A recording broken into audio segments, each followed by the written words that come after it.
শুনুন, এটা কোনো কবিতা নয়। শিক্ষা মানুষকে 10 বছরে যা শেখায়, অভিজ্ঞতা তা 1 বছরে শিখিয়ে দেয়। আপনার অনেক ডিগ্রি থাকা মানেই আপনি প্রকৃত মানুষ হয়ে উঠলেন, এমনটা কিন্তু নয়। আপনার অনেক অর্থ থাকতে পারে, তবে তা ভোগ করতেও জানতে হয়।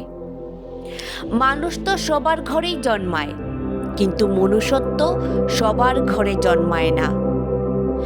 আপনার সাথে আমার মতের অমিল হতেই পারে, তা বলে তর্কযুদ্ধ করে কখনো হিংস্রতা নয়। মনে রাখবেন, এমনটা কিন্তু আপনার সঙ্গেও হতে পারে। উন্নত যুগ, উন্নত সময়, আধুনিকতর পরিষেবায় রয়েছে অনেক রকম থেরাপি।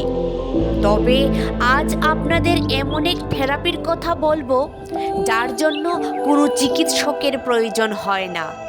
প্রয়োজন হয় না কারি কারি টাকা, শুধুমাত্র একটু মানবিক হতে হয়। প্রেম থেরাপি, যা দিয়ে আপনি জয় করতে পারেন গোটা বিশ্ব। বুদ্ধিমান হওয়া ভালো, তবে চালাক নয়। কথায় বলে, চালাকের দ্বারা কোনো মহৎ কাজ হয় না। আপনার একটা খারাপ কমেন্ট বা মতামত, আপনার করা একটু অসম্মান কারো জীবনহানির কারণ হয়ে দাঁড়াতে পারে। সব প্রতিযোগিতা সাফল্যে পৌঁছে দেয় না, সব জেদেও কিন্তু উন্নতি হয় না।